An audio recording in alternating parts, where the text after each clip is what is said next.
every time. That fucking Every time. But you know, once it stops, we get the soothing sounds of Full Bush.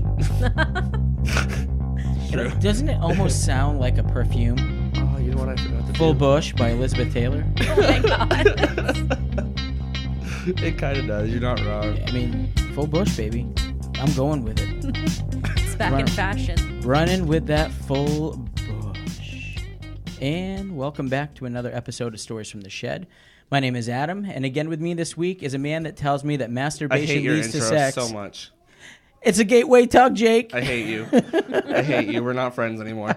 This is ridiculous. What's up, dude? What brings us to the shed today? Well, today you had a barbecue, so we've been hanging out here all day, getting drunk. We're not really drunk anymore, but we've been day drinking. We're not soused. No, not anymore. Soused, I've been drinking water for the last couple hours. Yeah, I should have been. Yeah, well, whose fault is that? So, actually, on the note of the barbecue, you might hear some background noise. That's going to be barbecuers eating pizza. Yeah, they're barbecuing their own food, and they're cooking pizza on Adam's grill. Yes. So, I don't know. You might hear some people in the background, so bear with us on this one. Oh, this would be a great time for Joe Metheny, but I didn't loop it back into the... I know. Into the board. We just can't get away from Joe Metheny. I know. Well, pulled pork sounds great. So what brings us back on a Saturday? Are you going to say hi to Yergin, too? Oh, Yergin. Hey. Rude Hi. ass. I'm Hi. sorry. Welcome back. Welcome back. It's like I never left. I know. Well, didn't you just say you moved in? Yeah. Yeah, so we're back on a Saturday. We normally do this on a Friday because we're going to be doing another Skype interview with somebody. This is so exciting. Yes, it is, and this is on the Samantha Folsom story. Do you have notes on this story that you might have sent me, possibly? I do have notes. They are in the Slack feed. Oh, thank you very much. I will find them. Anyway, continue. So this is an unsolved case. This is a local case Right. in Lewiston, Maine, not far from here. Basically, what had happened was she's a young woman. This is what's really known as she's a young woman. She was married. She had moved away to California, and she had moved back to Maine. While she was in California, I think she had picked up some kind of an addiction problem. She came back to Maine to straighten out her life, and the day that she was supposed to go to rehab with her parents is the day that nobody had that they realized that something was wrong. And basically what we're going to be doing here, well, not basically here, breaking it down. Now, what we're going to be doing is we're going to be interviewing with one of her friends that knew her closely, and I believe this is somebody that knew her even as a child, because there's a lot about this story that isn't public, that those that are close to the story know, and we're kind of hoping to get some detailed information on this case in hopes that, and another thing we're hoping to do is to bring this back into the limelight, shed some light on it, huh? Right. And maybe somebody that knows something can come forward, and this case could be solved. That would be great. So that's our goal, I guess. Sit back, relax, and enjoy the interview.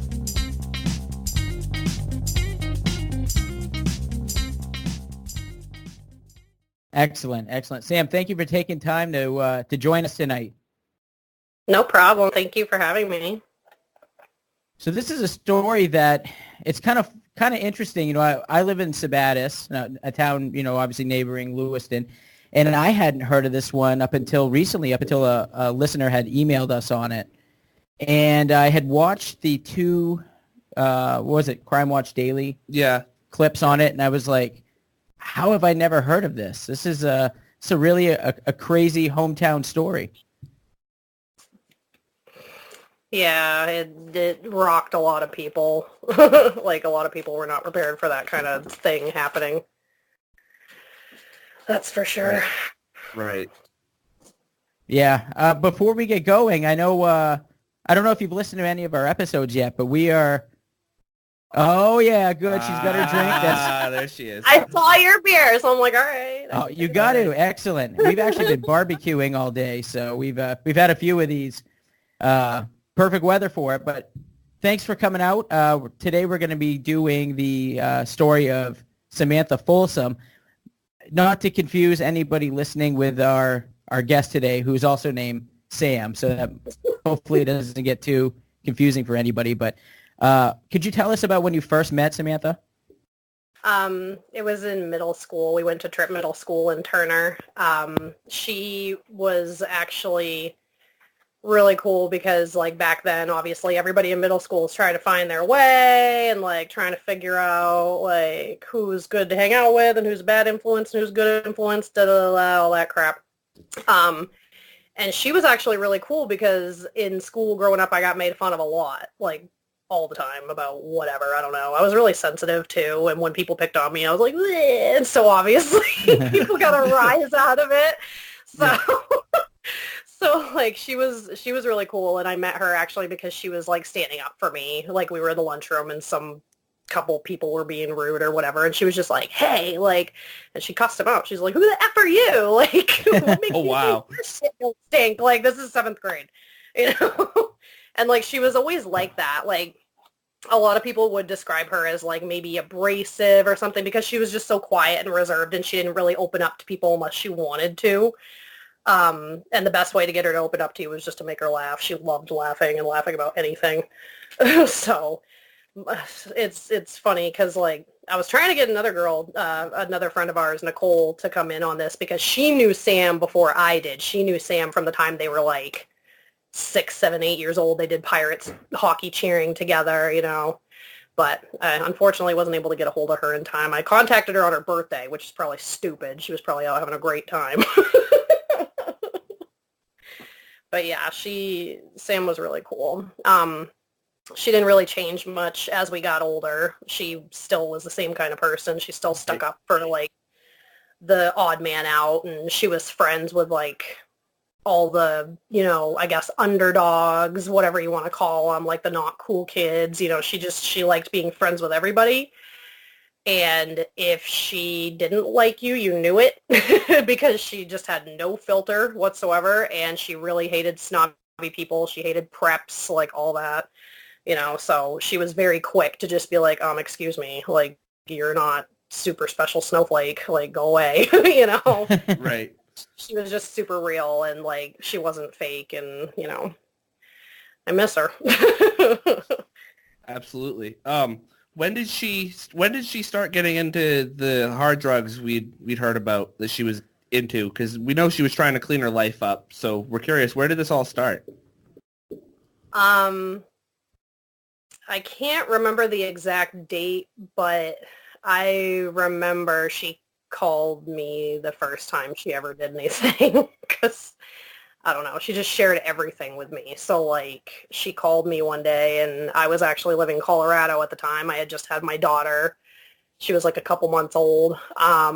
And she calls me, and she's like, Sam York, because, you know, we had to call each other Sam Turner and Sam York, so people knew we were But actually, well, she was Sam Turner back then, and then she got married to Jesse Folsom, and that's how she became, you know, Sam Folsom. But we started calling her, like, Sam TF for a while, you know, because we couldn't get it. Yeah. But yeah, like, she calls me and she's like, Sam York, I just did something. And I'm like, okay, what'd you do? And, like, when it comes to Sam, this could be anything. This could be like, I flipped off a police officer in an intersection, or I just made a cake to my face. It could be anything, you know, like. All right. Spontaneous. She was like, I tried heroin. And I'm like, you fucking did not. Excuse my French. Am I allowed to No, swear? no. Of course. You're totally good. Did she actually whisper into the phone? Yeah, that's how we told secrets. That was our signification, like, shh. Like, we did really stupid things, like we'd be on walkie-talkies and we'd make the noise even though we don't need to, you know. Oh my god, that's amazing. Shit. Now, how old was she at this time? Was she living in Maine? She was in Maine. She was living with a questionable human being who I will not, you know, make look bad. And that person. No names. It's just to protect their privacy, you know. Like, I don't want any backlash coming on me, you know, being like, what did you do? Well, you know, because you're a piece of shit, and I felt like people should know, but, you know. I love the brutal honesty. Well, I mean, but just, you know, last minute decision. Actually, my boyfriend was the one who told me. He's like, maybe you shouldn't drop names. I'm like, but, and he's like, no, he's like, respect people's privacy, and I'm like, okay, fine. Fine. But no promises after the first drink. Yeah. But yeah, this guy she was with, he lived like over off of 202 by Spare Time, and he was into it and got her into it, obviously, and she described it as it felt like she was riding a roller coaster. So I was like, I hate roller coasters, so I know I'm never trying it. And, Yeah, right? Yeah. See, I So, love like, roller coasters. I'm glad I'm not into it. Yeah, right. Jake, don't do heroin, please. No, I agree. I'm with you. I'm with all of us, all four of us. For real, like, kill your local heroin dealer. I don't give a Yeah, fuck. I agree 100%. Anyway, sorry to interrupt you. No, that's totally fine. Like, there have been a lot of stupid deaths associated with that around here. Like, so many people. Like, Dana Cody, Sam, freaking, like, so many people. Now, when Brett- had she met Jesse? She met Jesse through me, actually. I was, well, through my ex. I was dating a kid from Buckfield, and we all went to Schmengi's together back when Schmengi's was by Yvonne's. Oh, and we all know what happens in Buckfield. We all know what happens at Schmengi's, too. Hey. But yeah, it was funny because, like, she's the one who invited us to Schmengi's. I was hanging out with my ex and Jesse, and we were on Lisbon Street, like up above where that Indian place is now. The Indian restaurant, Mother India, whatever. Yep. And they were like, we want to go to Schmengi's. And I'm like, okay. And then we get there, and Sam's there. And I'm like, holy shit. Hi, Sam. And she's like, hi. And turns out she was there because she was chasing after this dude that she called Portland because she couldn't remember his name, but he was super hot, and she wanted to make out with him. So, So where does Portland come in? he's not even important. Okay, that's fair. She just called him Portland. That's what she like made up nicknames for people when she just couldn't remember their name or whatever. So, Hey, you with the face, come over here right now. no, like she called our, well, not to her face, but she called our study hall teacher mega bitch and made a bunch of drop dead Fred jokes, that kind of shit. Definitely a fun kid to hang out with. Yeah, Yeah. for sure. Super fun. She was so much fun. That's why it sucked, because I was just like, oh my god, I'm not gonna meet anybody like that like ever again. Now, when she had met Jesse, was she into heroin then, and was he doing it as well? No. I feel really bad for Jesse because that whole, I can't remember what show it was, but that show where the people interviewed her parents, like, they threw That was Jesse True under Crime the Daily. bus. Huh? Yes.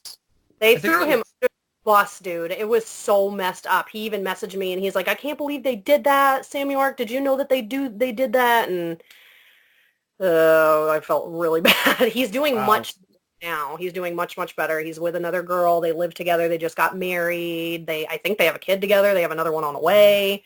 Like, he's doing So way things better. turned around from that point on. Yeah. But Yeah. what not like- from what I understand, they were a couple of years out of high school, and that's when they got together, and then they shortly thereafter got married.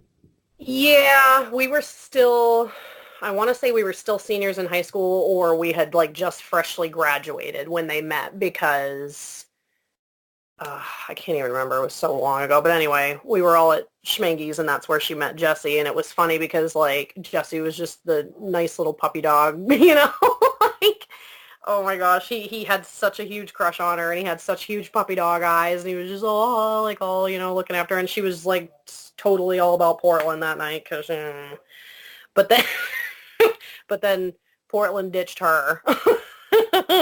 And then she got with Jesse.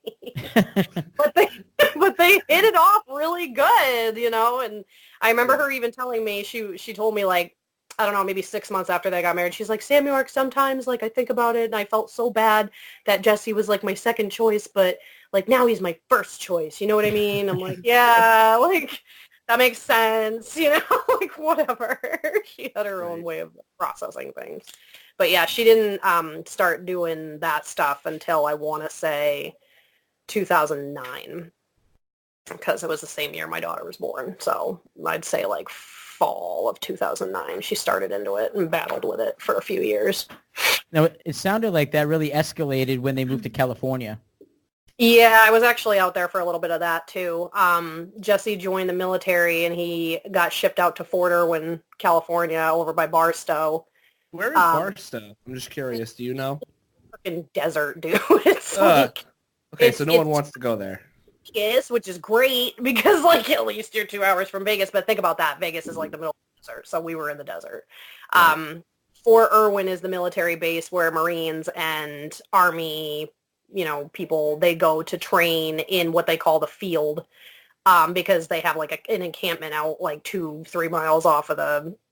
I almost said reservation. How funny is that? The base. They have like an encampment where they teach people like how to get ready for Afghanistan because you get shipped to Afghanistan, Yeah. But luckily Jesse did not get shipped to Afghanistan. He was a tank mechanic, so they kept him on base. Oh, beautiful. And they hadn't even done it out there yet. They didn't have access to it out there. A lot of people out there were like huge alcoholics because they got tested every 4 to 6 months, so nobody was really into any heavy stuff, Sure. She never really liked smoking pot because it made her really paranoid, but I did see like, pill use and that kind of thing. The people across the way were like really huge pill heads. Right on base? Wow. Yeah. Wow. Yeah. You wouldn't think. Oh no, like it's so boring there, dude. Like how boring Lewiston can be, right? Because we don't have too much going on. Me. Right. Yeah.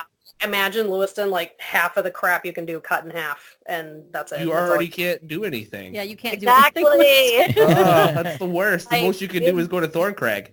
This base that we lived on, it had a Burger King and a Popeyes and a PX, which is like their mall. And it's not even a mall. It was like a JCPenney's and a haircut place. and a movie theater that didn't even have up-to-date movies. It was like movies from last year. So, like, it was really boring there, and I think that's what probably got her started into it. Yeah. Like, not that, but, like, it was, like, the stepping stone that led to it. Yeah, it sounds like the kind of place if you have a little bit of a problem, that problem could just blossom there just out of sheer boredom. Yeah, exactly. Just like there's a lot of, you know what's going on out here in the dirty, so. Yeah. So true. Now, what brought them back to Maine? He actually finished his time. He was there for 2 years, and they asked him if he wanted to stay there for the 4, and they were like, F that, because they were bored as hell. And with his skill level, they were going to get shipped to a different base that was like just as bad as far as like boredom and things to do and location and that kind of thing. They were trying to get into Fort Hood, but from what I understand, you have to have really good credentials to get in there. So they ended up moving back to Maine, and they just stayed. They didn't really live off of Sam's parents for a while, but like after getting used to military life, you kind of have to transition back into like the real world. So I think they stayed with Sam's parents for a little bit, and then I don't really know too much about what happened with her after that, because by then I was in Colorado.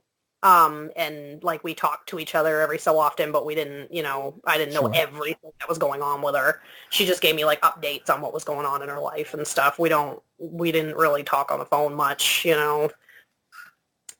that kind of thing. Now at that point, hadn't she'd gotten pregnant, I believe, at one point? Yeah. She and Jesse got pregnant with their son, Darren. Oh, God. She got pregnant. Yeah, Darren's older than Malin. Oh, my God, I had to think about that. Yeah, Darren's birthday. Oh, I feel like such a shit for not knowing his birthday. Well, if you're listening, she forgot your birthday. He was born in, like, June of 2008, and then Malin was born, like, April of 2009, so they weren't too far off of each other. Now, was her child born while they were still together, or had they been separated at that time? No, they were together. They were living on the military base and everything. They had their apartment, and Darren was like 4 months old at the time. Sure.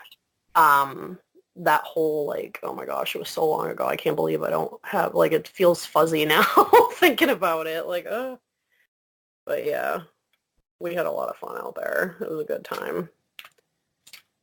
Now, when they moved back, did they initially move to Oxford Street, or were they in another location? No, at first they were staying with Sam's parents. Sam's mom used to work at St. Mary's as like an RN, and she really knows her way around like getting help for things. So she got Sam to apply for like TANF and food stamps and that kind of thing, and she got her to apply for Social Security because she just, I don't know, Sam just, it's not that she didn't want to work, it's that she always had a hard time holding down a job. And I want to say that she always had like, I don't want to say mental instability, I want to say addictive personality, because like her childhood wasn't that great. Like she told me some stuff about how like they had to be quiet, they weren't allowed to like laugh or anything like that because their dad was in like Desert Storm and he has like severe PTSD, so like they had to basically walk on eggshells and stuff growing up to keep from triggering him, you know. And what sucks is that at the time people didn't really know too much about PTSD, they didn't know about anxiety, they didn't know about that kind of stuff. So poor Sam's just sitting there thinking her dad's a dick and he's not.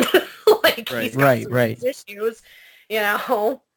So they never really wanted to stay with Sam's parents, obviously, because Dad's like, you know, a ticking time bomb. Not anything bad, just, you know, he just, you know, Sure. Charlie everywhere, you know, like that kind of shit. I have a question about Sam's parents. There was a rumor that they had said that Jesse was kind of abusive towards Sam. Did you see any of that, or did you have any inkling that there might be something like that going on? Oh, yeah, yeah. I didn't see it, I didn't hear it or anything, but obviously she told me, and, like, you know, the only bruises that she ever sent me pictures of was with a different guy that she was with right before she died. But I never saw anything that Jesse did. I never saw any like evidence of anything that Jesse did, but she did tell me about it.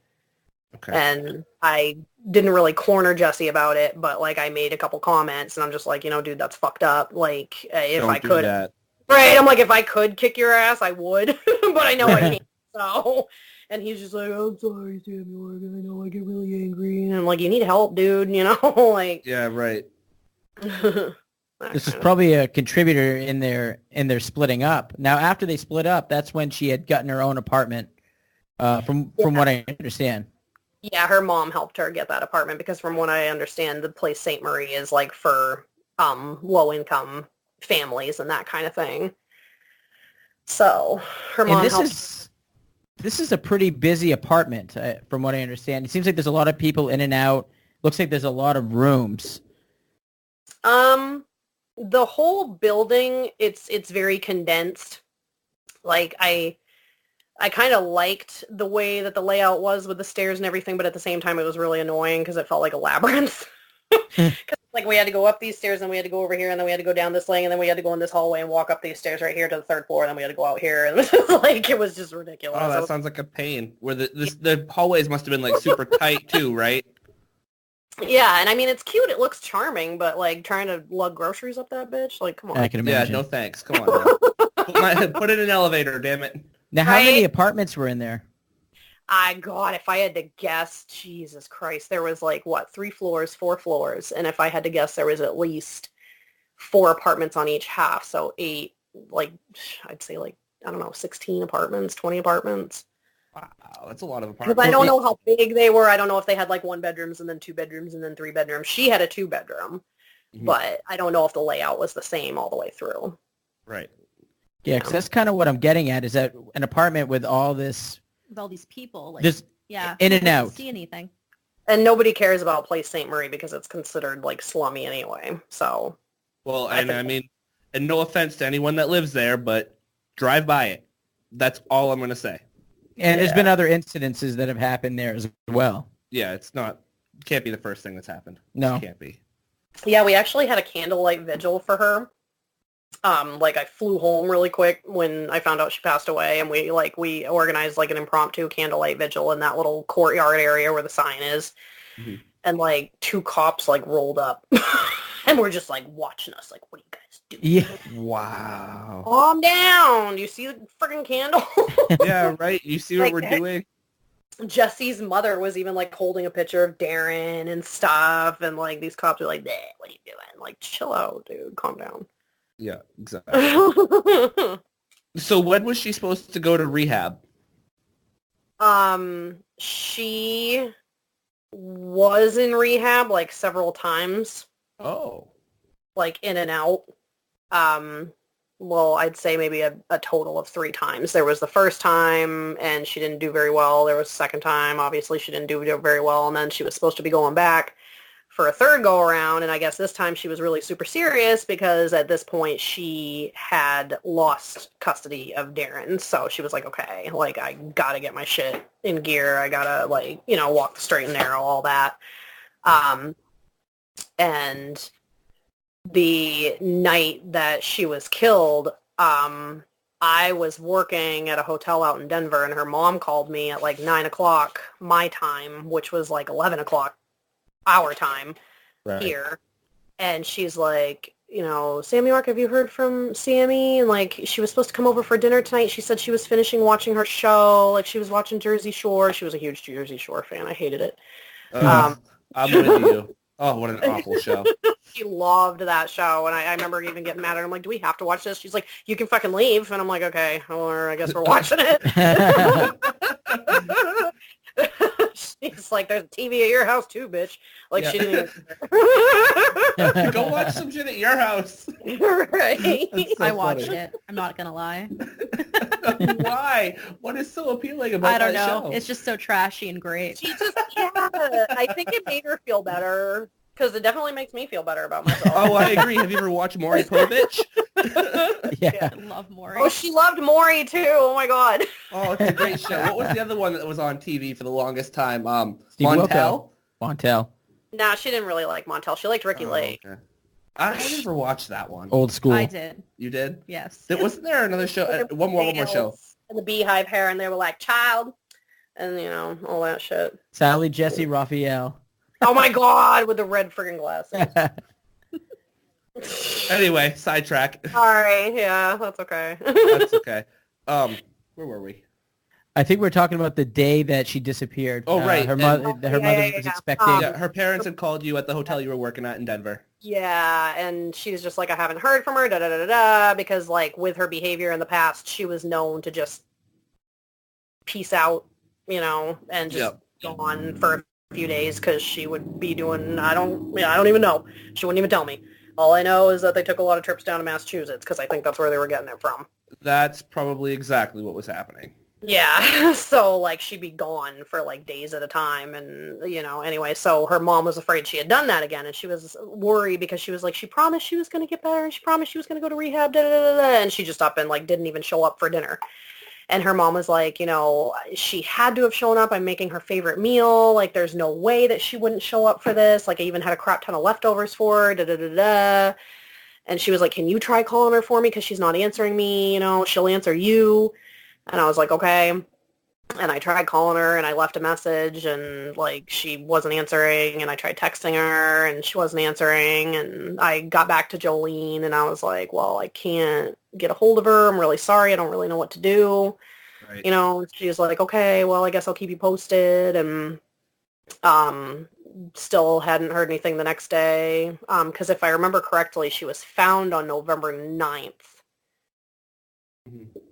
And I can't remember what day that was, but it was like it was like 4 or 5 days prior, something like that. It was, yes. I want to say it was a minute, like a hot minute, that she was like just gone.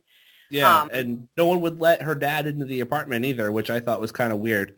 Right. Well, I mean, I think it's different rules with Place St. Marie for privacy and that kind of thing. I'm sure that there's like women or even men or anybody in there that are trying to, like, you know, stay on the down low and keep away from their abusers and that kind of thing. The way that they ended up getting into the apartment is they told the building manager that there was a cat in there and the cat's going to die if you don't let us in the apartment. Sure. Yeah. So Jolene was like, I at least want to get the cat. And the building manager was like, okay. And he met her the next day. And she went up into the apartment building, and she found Sam in the front hallway closet. Whoever did it to her had opened all the windows in the house, put fans up in the windows, like to get the smell out. Right. They put her in the closet, like the front hallway closet. It was like a sliding door closet. And then they even wheeled Darren's little red and yellow car thing, his little buggy thing, like in front of it.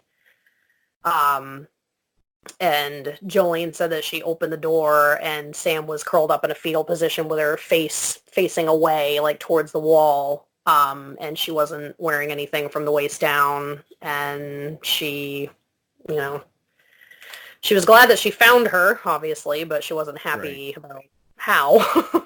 Yeah, that's not a scene anyone wants to come across. Yeah. Now, a lot of times in these kind of cases, the person that's initially suspected would be the husband or the boyfriend. Oh yeah, In this case, she had a husband and a boyfriend, but they were both in lockup. Yeah, Jesse and Brian. Brian, I don't know what he got locked up for, probably for violating probation. I don't even know. I didn't like him. He was a piece of shit. Yeah, Jesse was definitely in lockup. Brian was in lockup. They most definitely were not responsible for what happened to her. Jesse doesn't know what happened to her. Brian does. I spoke with Brian a few years ago, and he sent me a bunch of screenshot messages between him and this girl named Krista. And this girl named Krista gives the name of the person who took Sam's life, or at least ordered Sam's life to be taken. And I told him to go to the police with it, and he just refused. He was like, no, like, I moved away. I'm living somewhere else now. I got a kid and a girl, and da-da-da-da. And this was like years and years ago. So he was just like, I don't even want to be involved. I don't even want to get into it. Da-da-da. And I'm like, dude, like, they need your help. Yeah, they need your help. Like, they can't, and he was just like, no. And I'm like, well, you know what? Fuck you. I've screenshotted everything. I'm going to send it to the fucking detective. And he's like, if you do that, I'm going to deny everything. Da, da, da. And so I didn't give a shit. And I sent everything to the detective anyway, but nothing came of it, probably because he was out of state. So, but now he's back in state. Hint, hint, hint. I've seen him around prayers a lot. Probably looking around there. Just saying. Just saying, everybody. Just saying. Maybe you should send those screenshots back to the detective. Actually, I don't have access to them anymore, but I did send them to one of the detectives that was heading up our case a few years ago. It's not the same person anymore. Yeah, but it's a new person. I always knew I always know when it's a new person because they always call me. Every time there's a new detective, they call me and they're like, hi, blah, blah, blah, what do you know? And I'm like, same shit I knew 5 years ago, bud. Like, I was out of state, Yeah. Read the notes. Yeah, and the authorities actually waited an entire year to say that this was a homicide. Now, why do you think that is? I have my own personal opinions, but I think that the reason that they didn't rule it a homicide right away was because of her habits and her history, which was obviously on record. So they probably just assumed that she OD'd because the autopsy did show that she had an outrageous amount in her system. But the autopsy also showed that, like, there was strangulation and that kind of thing. So, like, her mother and I both think that they just shot her up to, like, either throw off the trail or calm her down or whatever, Wow, I can't even imagine. Yeah. That's awful. Yeah. But yeah, like as far as I know, and I've heard so many things from so many different people, like my friend that I was telling you about that I wanted to come in on this interview with me, but she couldn't.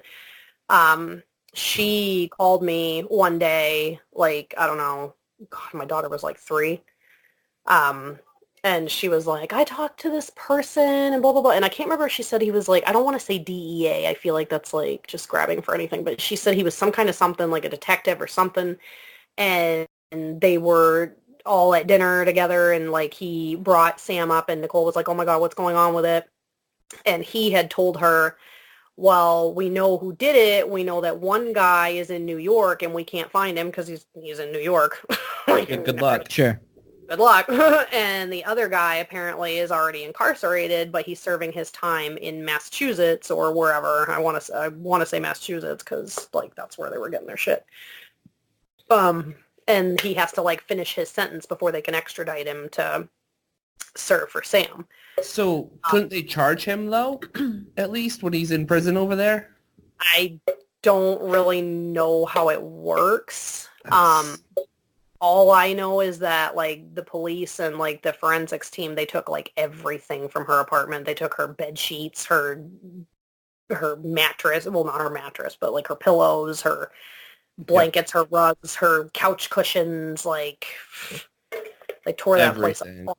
They found her car like just ditched somewhere like out in the Portland area. She was driving this ratty ass blue Dodge Neon.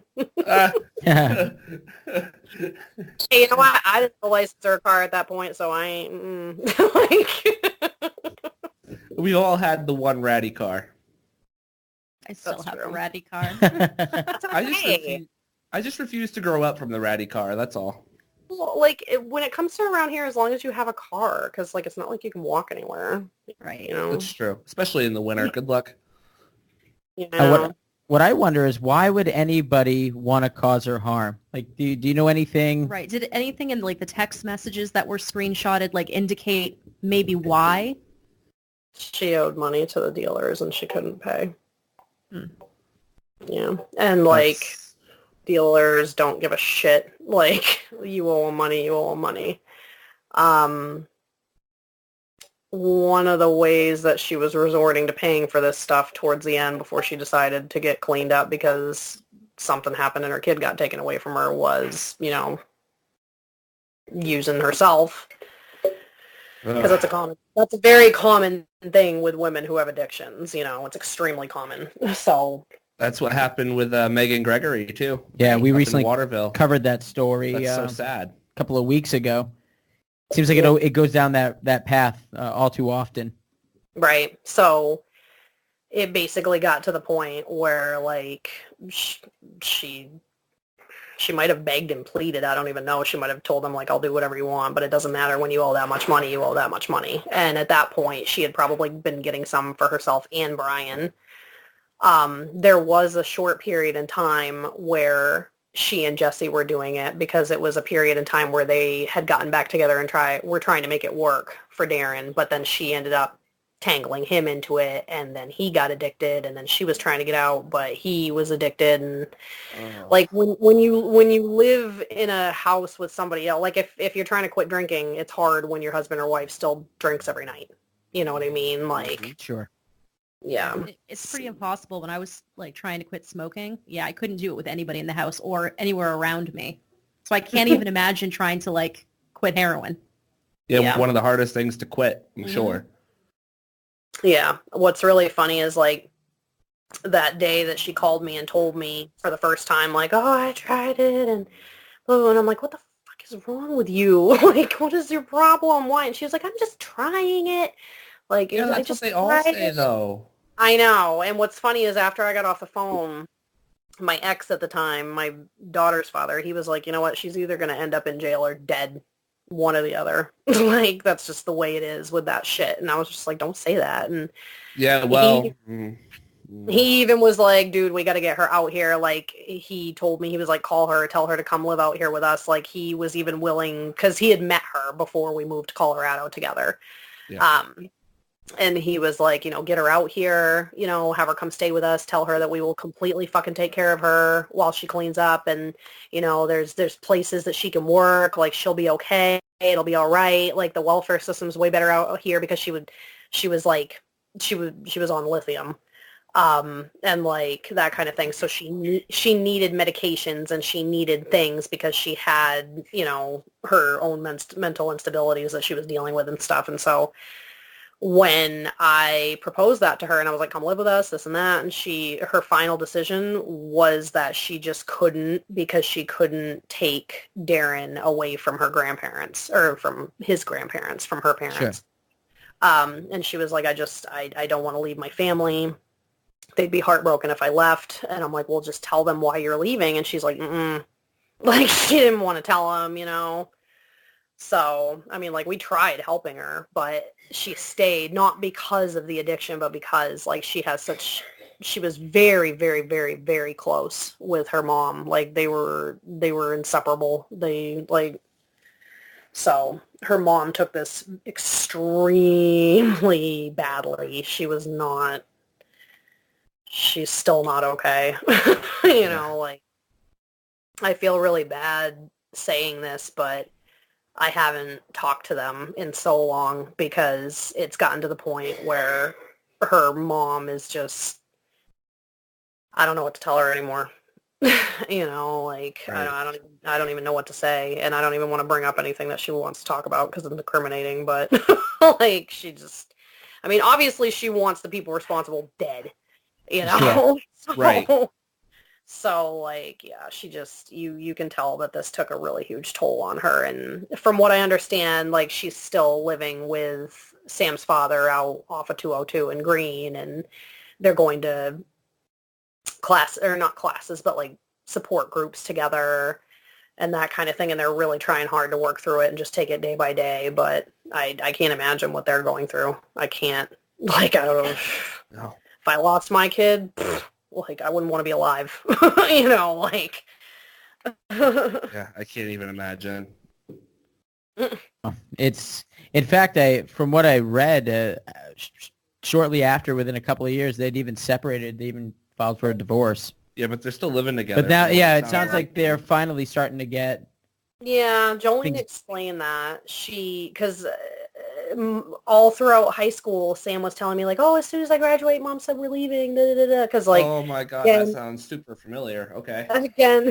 Again, with the dad having his history with the military and PTSD and stuff, and just people not really knowing that much. I mean, you got to understand, this was like 1999, 2000, 2001.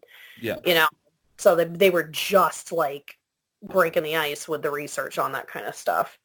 But yeah, so, like, she was telling me all throughout high school, like, oh yeah, my mom says as soon as I graduate, we'll get out, you know, da da da da.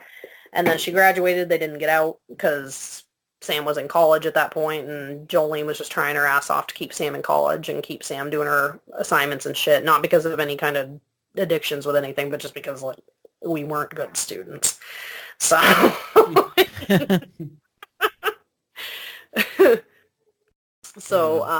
yeah, it just, Jolene explained to me at first, she was like, you know what, like, yeah, I might have wanted to have left him I might have wanted to leave him. I can't English. Anyway, she wanted to, but she didn't, because she said that in Sam passing away, there was a different kind of new connection that she had gotten with her husband. Like, her husband helped her create Sam. So only her husband knows how shitty she feels about losing her kid, because it's their kid. Right. You know, so she basically, like, had explained that she kind of just put aside the differences and was like, whatever, we're going to stick this out. We're going to stick this out together because we need to support each other and we need to be there for each other. And I think that's pretty cool, you know. That is. It's a good way to spin a super negative into a positive and try to work through it in a positive direction. Yeah, definitely. So and what's funny is the apartment she was living in, Jolene, she got an apartment, like, on East Ave, and she ended up giving the apartment to their son, Jonathan, so he's living there now, and they're living on 202. So it worked out, because now Knox has a place to live, and that's cool. Do you feel like her family and friends will get some kind of closure someday? Because we're now several years removed from this event. I think that the reason that there's, like, there hasn't really been anything done about it is because there's more to it than everybody thinks. And I think that there are higher-ups that could even possibly be involved with this. And the reason I think that is because just watching certain things and learning certain things and just seeing how everything has unfolded and everything that I've heard and everyone I've talked to, I know that a common tactic around here for the police is to release the small fish to get the big fish. Sure. If that makes any sense. So I feel like the reason they waited so long to rule it as a homicide and the reason they're not really dipping into it so much is because they're still in the middle of trying to get a roundup of all the people that are responsible for issuing heroin in our area. They can't go to Massachusetts. It's out of their jurisdiction, so all they can do is concentrate on their own area. So if they investigate too hard, they're going to scare everybody away, Maybe scaring everybody away would be a good thing. Yeah, but like it's gonna find its way back. Like it's not really gonna scare people. And honestly, I think that Well, not only those that, departments might even be involved. not only that, but if you drive away the market, it will return. But you're just pushing a problem from one city to another when you do that. To some extent. They've locked down on heroin so bad that crack has snuck up.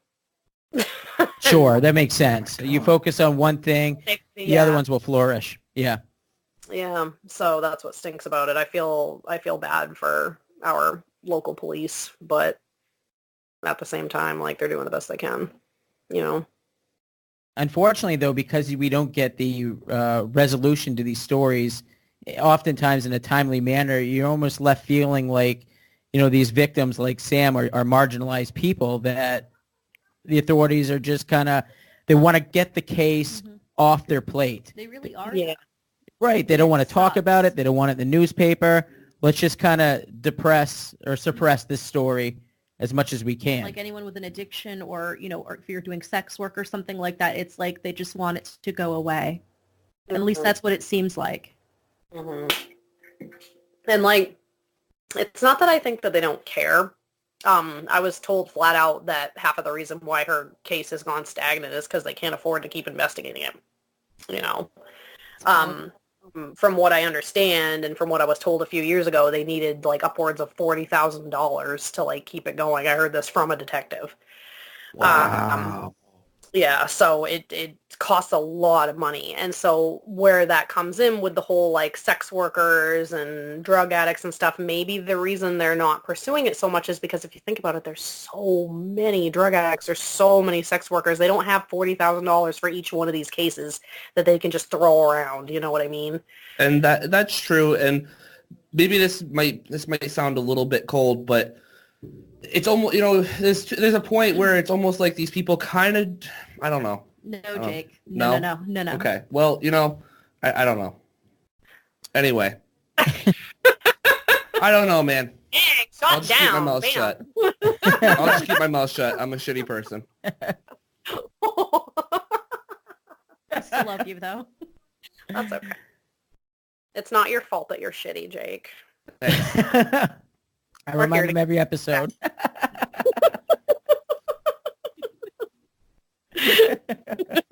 Yeah, you chug it.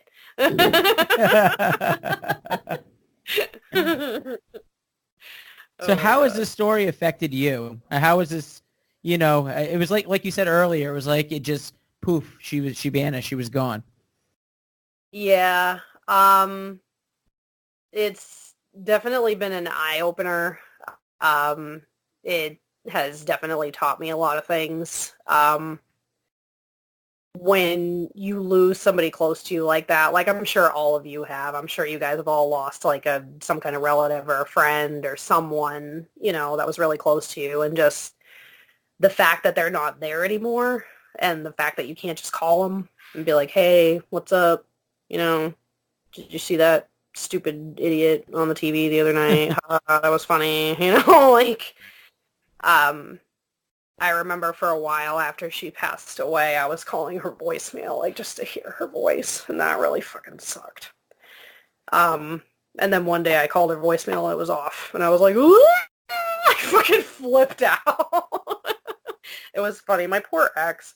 Oh my god. He tried so hard.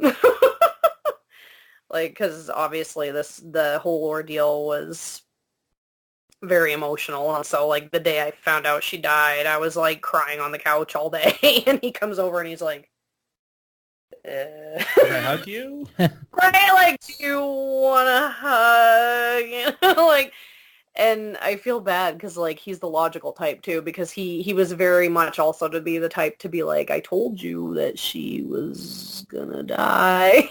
Hey, he sounds like me. Pretty much, There are others yeah. like me. Yay, redeemed. Redemption. Right? And so he was like, and so I didn't really look at that like it was not sympathetic. I was just like, he's right though, like, and he's like, the only thing you can do is just like focus on something else now. And so I did. I like got a page together for her. I started accepting donations to put towards her funeral. We didn't raise as much as I would like to, but what was really awesome about the amount that we did raise was that it was from 3 people. It was like $200. It wasn't Wow. too. That's still like a good chunk. John and Jolene definitely appreciated it because they put it towards the funeral expenses with Fortin over here in Lewiston. But the donation money came from 3 complete fucking strangers, like philanthropists that just have money to blow on things. So like I kind of want, I can't remember any of their names, and honestly I think that their privacy, they want it kept private because they didn't even really, I had to hunt them down, so that I could thank them. But yeah, I think that they're just the type of people that just like, oh wow, and they know that they've got the wealth to spread, so they did. Yep. You need more people like that. Yeah, for sure. Yeah, Random definitely. acts of kindness. Yeah. It's been a lot better since then. Sam's son is doing very, very well. He is with her cousins. They adopted him so that he could stay in the family, which is wonderful. That's awesome. I don't know. I know that Jesse was having a hard time seeing Darren, and it was because Darren's adoptive parents didn't want to trigger Darren in any way, because Darren was a little bit older when he got taken away. I want to say he was like 4 or 5, and he's like 10 or 11 now. So it's not like those memories are too far off. But yeah, like everything's gotten a lot better. It's definitely gotten easier as time has gone on, and it's helped me to grow up, I guess, because like you kind of got to understand like nothing's going to be there forever, and you got to appreciate what you got while you got it, kind of thing. And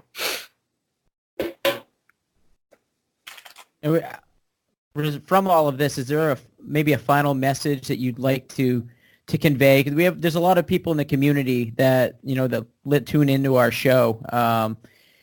We would like, obviously, for this to be solved, and I guess in doing this episode, this project, our hope is that somebody is going to hear it and they're going to turn over the evidence or go to the police or the Lewiston police or the state police, and bring this to an end for this family. Yeah, definitely. I get, well, the people that know anything know who they are. And I don't even know if they're listening to this, probably not, but they know who they are and they know that they have information. The thing that stinks is, like I said, even if people come forward with that information, the state and the department can't afford to continue with the investigation because she's one of many. They have a lot on their plate. Well, I started a GoFundMe for her, and I got $200 for her funeral. Yeah. So I was like, well, $200 is still $200. I mean, yeah, it's a fraction, fortunately. Maybe I'm just being shitty and horrible because like she's my friend, and I'm like, ugh, like she deserves more than that, like. But yeah, I guess I don't know if anybody knows anything. Obviously, say something. But the thing is, not a lot of people that would listen to a program like this are involved in that kind of world. True. right. So it's probably pretty difficult for them to know or have heard or seen anything. But that's why I said the people that know they know, and it's up to them to come forward, and it's up to them to say anything. But then, again, like I said, it's a matter of whether or not the state can afford to continue with the investigation. So if I was to be completely honest, I would say that we're probably not going to get closure on this. And I kind of came to terms with it about, I don't know, I want to say 2 years ago now. So all that we can really do is the same thing that I've been doing over the past couple of years, and just keep her memory alive. Don't forget. And on top of that, don't let other people go down that same path. Like, if you have any friends or family or anybody that you hear doing anything like that, like, straight up go to their house and slap them across the face, like, for real. Like, handcuff them to a toilet until they clean up. Like, Yeah. Don't because, let them like, do it. that's the only way they will. This drug is such a strong drug that whoever it gets a hold of, like, they can't. It changes their life. So, like, and it's just like my ex said, like, whoever ends up on that crap, it either ends up in jail or dead. If you end up in jail, you clean up, which is great. But, Yeah, but then you typically go right back into it once you leave, unfortunately. Yeah. I saw a crazy meme on Facebook the other day from a friend of mine that also, like, had addiction problems. It said, you're not going to know that your last hit is your last hit because you're going to be dead. And I was like, holy shit. You'll never be able to tell when your last hit's your last hit. You can sit there and say it's your last hit, but it's not. Yep. But I think that's a perfect way to end this. Yes, Honestly, yes. You guys have any other questions? No. No, other than just the one thing I would say is thank you very much for taking the time. I apologize if I was shitty, but it is what it is. But thank you very much for taking the time to talk to us. This was really eye-opening. I don't think we could have put together a better episode than doing this. And I think whoever's idea it was to reach out to you, I think this was the best possible way that we could do justice in whatever way we can for Sam. Yeah, definitely.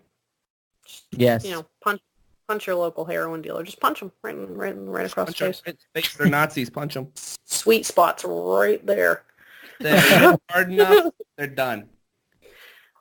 Yeah, so thank you, Sam, for taking time out of this beautiful day. We don't have too many in Maine, so I know your time's valuable. We really, really appreciate you hanging out with us in the shed, and maybe we can do it again sometime. Yeah, definitely. Excellent. So thank you. Have a good night. Yes. Thank you guys as well. I really appreciate you.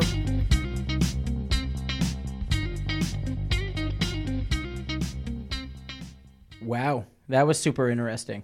That kind of was, yeah. I don't think we could have put an episode together. No, all my questions are answered that I had. So. Yeah, that was great.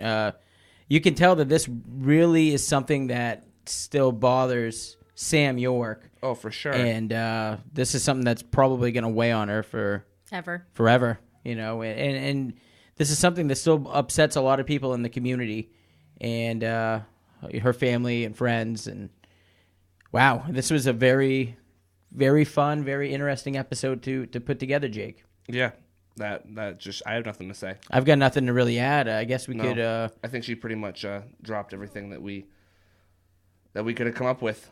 We were so excited to get going. We didn't even talk about the beers we were drinking tonight. No. So what do we have here, Yergin? All right. So tonight we've got Longboard Island Lager, and it's from Kona Brewing Company.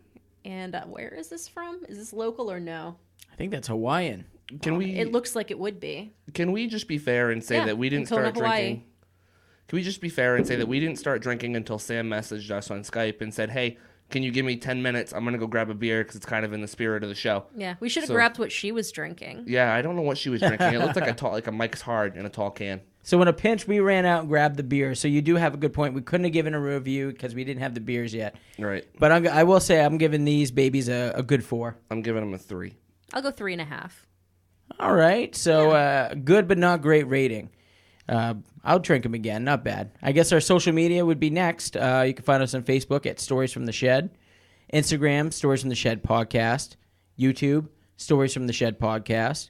Twitter, at Stories from Shed. Snapchat, Russian. Stories from Shed, and the Gmail, the king of them all, sftspodcast@gmail.com. Did you get Snapchat? Oh, yeah. Okay. We got that in there for It's real the this correct time. one? The correct one. Okay, good. It always was the correct one. It always was the correct So one. answer your Snapchats then. That's right. We just got to learn how to use it. Yergin, thank you for coming on again. Thank you. Always a pleasure to hang out with you. Jake, until next time, my friend. Thank you, everybody, for listening. Bye-bye.